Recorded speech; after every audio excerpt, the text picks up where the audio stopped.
सगळ्यांना thank you so much माझा video बघत आहात म्हणून. आज सुट्टी आहे म्हणून सर्व काम झाले माझं, निवांत बसले बाहेर. आठवलं मला, तुम्हाला सांगावं असं वाटलं. आपला सगळ्यात जवळचा मित्र कोण आहे माहिती आहे का? आपण स्वतः आहे.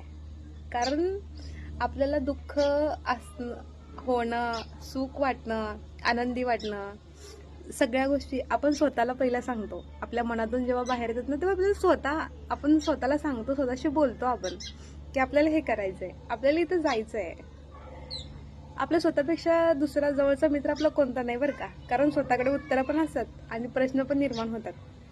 जे प्रश्न निर्माण होतात ना, ते स्वतःसाठी कॅपेबल आहेत का नाही हे सुद्धा आपल्याला संकेत देतं आपलं मन. माझं तर तसंच आहे बरं का. माझ्या जवळचा सगळ्यात जवळची व्यक्ती म्हणजे मी स्वतः आहे.